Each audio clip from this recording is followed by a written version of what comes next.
আসসালামু আলাইকুম।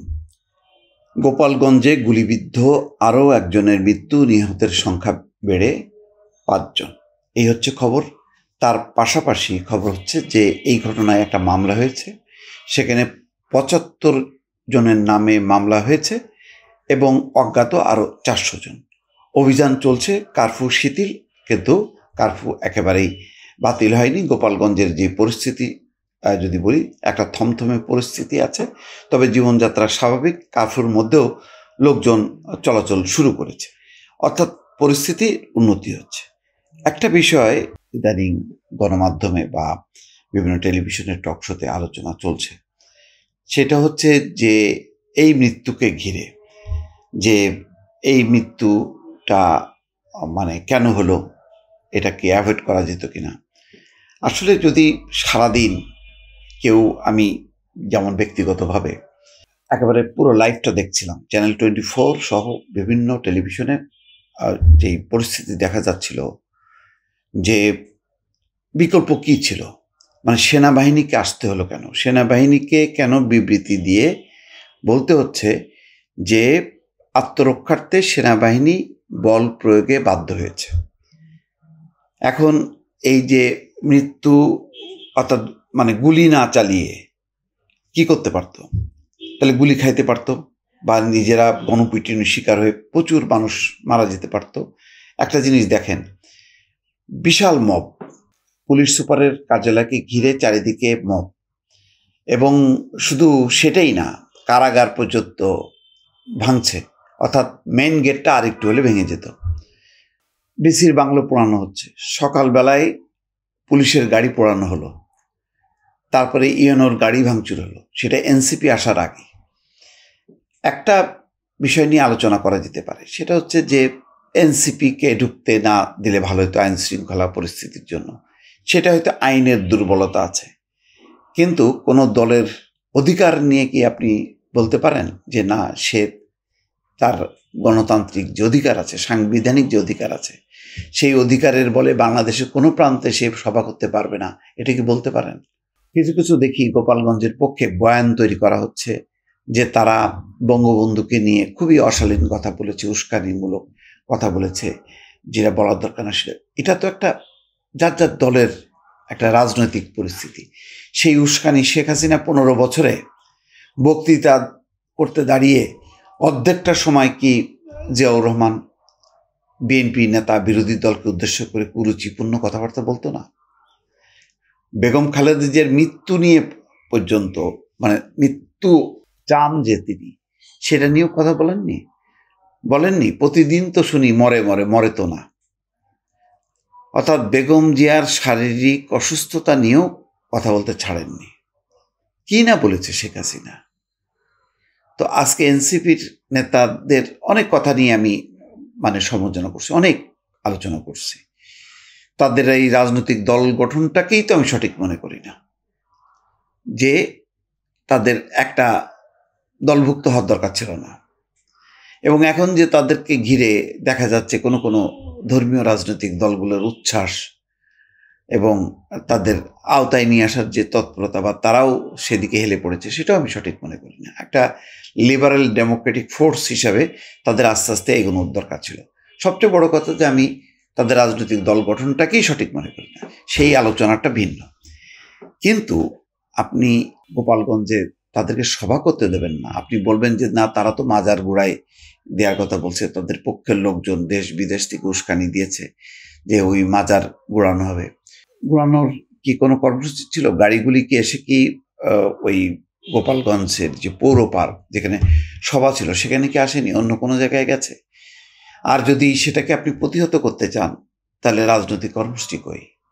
আপনি গোপালগঞ্জে বঙ্গবন্ধুর স্মৃতিসৌধকে ঘিরে লাখো মানুষের একটা শোডাউন দিতেন, রাজনৈতিক কর্মসূচি করতেন, কিন্তু পুরো কর্মসূচিটাই ছিল এনসিপিকে আক্রমণ করা, এবং সেটা হলো জীবন নাশের দিকে চলে যাচ্ছিল শেষের দিকে, যখন নাকি পুলিশ সুপার কার্যালয় একেবারে মুখে চলে আসলো, এবং তার ভেতরে যখন আশ্রয় নিয়েছিল, তাদের সেই নেতাকর্মীদের জীবন যখন বিপন্ন, সেই সময় সামরিক বাহিনী এসছে, সামরিক বাহিনী এসে তারাও আক্রান্ত হয়েছে। তারা তো চলেই যাচ্ছিল, যারা গোপালগঞ্জ ছেড়ে চলে যাচ্ছিল মাদারীপুরের দিকে, আপনি সেই যাওয়ার সময় আক্রমণ করলেন কেন? তাদের কোন বক্তব্যে আপনি ক্ষুব্ধ হলেন?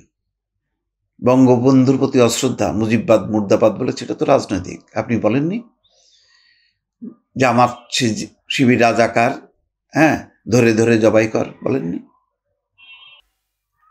এগুলো তো সব পলিটিক্যাল স্লোগান, বক্তব্য। আপনি ওই স্লোগান ধরে বলবেন যে তারা আসছিল গোপালগঞ্জে ওই বঙ্গবন্ধুর মাজার গোড়ায় দিতে, সুতরাং আপনার বৈধ যে আপনি আক্রমণ করবেন। সকাল থেকে যেই কর্মকাণ্ডগুলো যদি বিশ্লেষণ করেন, আমি অনুরোধ করি যারা গোপালগঞ্জের পক্ষে বয়ান তৈরি করতেছেন, এই মানে মৃত্যু, এই হামলা, যারা সহানুভূতি দেখাচ্ছেন, যারা মানবাধিকারের কথা বলছেন, তাদেরকে বলছি ঘটনাগুলি সকাল থেকে সকাল 9:30টায় প্রথম যখন পুলিশের একটা গাড়ি পোড়ানো হলো এবং পুলিশকে আক্রমণ করা হলো, তখন থেকে শুরু করে শেষ মুহূর্ত পর্যন্ত কোথায় আওয়ামী লীগের বা লোকাল যারা বিক্ষুব্ধ জনতা, তাদের কি কোনো নিজস্ব কোনো কর্মসূচি ছিল? সেই কর্মসূচি কি ব্যাহত হয়েছে? সেটা কি আপনারা পর্যালোচনা করছেন? পুরো এটাই ছিল যে যে কোনো সুযোগে তাদেরকে আক্রমণ করা। এইরকম একটা উন্মুখ, এরকম শত শত হাজার হাজার দলবদ্ধ মব, তাদেরকে রুখতে গেলে বিশ্বে কোথায় আছে যে সেটাকে ছেড়ে দেবে, যে দেখি না কি হয় করতে করতে যদি 20-25 জন মারা যেত, তখন এই আজকে যারা গোপালগঞ্জের এই ঘটনায় শোক প্রকাশ করছে যে কেন মারা গেল, আহা, তো তখন তারা কি শোক প্রকাশ করতেন? বলতেন যে মানে সেনাবাহিনী, পুলিশ, বিজেপি, র্যাব এরা মানে আঙুল চুষলো দাঁড়ায় দাঁড়ায়, তারা কেন ঠেকালো না? বলেন, শেখ হাসিনা যদি ওই মানে গণঅভ্যুত্থানে যে পরিস্থিতি তৈরি ছিল, যদি শেখ হাসিনাকে রক্ষা না করা হতো, যদি মারা যেত, তাহলে কি এই সমালোচনাটা হতো না যে সেনাবাহিনী কি করলো, রক্ষা করা হইল না কেন? এখানে তো কোনো আইন কানুনের বিষয় ছিল না, কোনো অপরাধজনিত ছিল না, কোনো যার কোনো কর্মসূচি ছিল এনসিপির। তার বাইরে যাদের অবস্থান ছিল তাদের কি কোনো কর্মসূচি ছিল না। তারা শক্তিমত্তা দেখিয়েছে, যে শক্তিমত্তার আমরা বহিঃপ্রকাশ দেখলাম 15 বছরে। 15 বছরে হিসাব করেন তো, মানে আওয়ামী লীগ ক্ষমতায় থাকতে তার প্রতিপক্ষ বা তার বিপক্ষের কতগুলো সভা সমাবেশ তারা মানে আক্রমণ করে ভণ্ডুল করে দিয়েছে, সেই সংখ্যাটা আমি জানতে চাই। যারা এই গোপালগঞ্জের পক্ষে এখন কাঁদছেন, অশ্রু বিসর্জন দিচ্ছেন, আমি তাদেরকে প্রশ্ন করি, 15 বছরে বিরোধী পক্ষের কতগুলো সভা সমাবেশ নস্যাৎ করেছে, ধ্বংস করেছে, হতে দেয়নি, আক্রমণ করেছে। গোপালগঞ্জের তো সেটাই তারই পার্ট। গোপালগঞ্জে আওয়ামী লীগের শক্তি আছে, সুতরাং তারা যেইটা দেখালো সেদিন, এটাই তো 15 বছরের, এটাই তো তারা দেখাইছে। ব্যতিক্রম কি? এটাই তো আওয়ামী লীগ। তো এই আওয়ামী লীগের মানে এইরকম আক্রমণাত্মক লাঠি, সোটা, তীর, বল্লম নিয়ে আসছে মেরে ফেলতে, সেখানে সেনাবাহিনী চুপচাপ দাঁড়িয়ে থাকবে? তাদেরকে কি প্রথমেই গুলি করছে? টিয়ার সেল মারেনি, লাঠিচার্জ করেনি, সরে যাওয়ার কথা বলেনি? আপনি অন্ধবিরোধিতা করবেন এনসিপির, জীবন নিয়ে খেলবেন, আপনি তাদের সমালোচনা করেন দিন রাত, কিন্তু আপনি তাদের জীবনহানি ঘটাবেন। কোনো মৃত্যুই আমরা কামনা করি না, কিন্তু এই যারা মানে নিজের থেকে মানে কি বলে আত্মহত্যা দেওয়ার সিদ্ধান্ত নিছে, আত্মঘাতী যারা, তাদেরকে আপনি কি করবেন? আপনি তো জানেন যে সে আসছে হয় নিজে মরতে, না হয় মারতে। এই আত্মঘাতী লোকগুলো আপনি তাদেরকে রুখতে আপনি কি করবেন?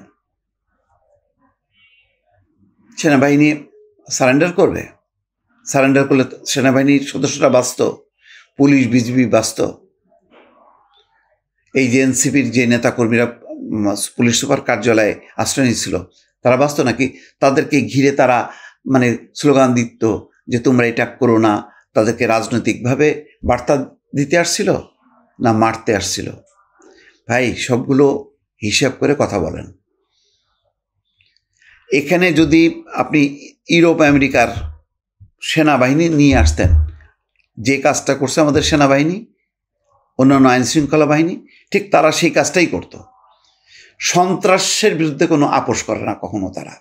তারা যদি দেখে যে কেউ গুলি করতে আসতেছে বা গুলি করতেছে, সাথে সাথে তখন ওরা ওই গুলি খায় না, তারা স্পট ফেলায় দেয়। মনে নেই মানে ট্রাম্পের যে নির্বাচনী জনসভায় ছাদের থেকে বন্দুককে ইয়ারগান নিয়ে মানে গুলি ছুটছিল, ওই ইয়ারগান দিয়ে কেউ মরেও না, ওই লাগছিল ট্রাম্পের, সেখানে রক্ত বেড়েছে কিন্তু মারা যাওয়ার মতো না। FBI ছাড়ছে, সাথে সাথে তাকে শুট করে ফেলাই দিছে। ওখানে কি মানবাধিকার দেখাবে যে ঠিক আছে তুমি গুলি করতে থাকো, তারপর দেখি না কি হয়। হিসাব করে ভাই কথা বলেন। মানে আমি হইলেও মারা গেল আর এমনি মাতম শুরু করলাম, আপনি চোর ডাকাতের পক্ষেও থাকবেন, আবার যারা আক্রান্ত হবে তাদের পক্ষেও থাকবেন। এই দ্বিমুখিতাটা ঠিক না। পরিস্থিতিটা পর্যালোচনা করে গোপালগঞ্জের একটি বিশেষ অবস্থা সেখানে, সেটা হিসাব করে বুঝে কথা বলেন। ভালো থাকবেন। আল্লাহ হাফেজ।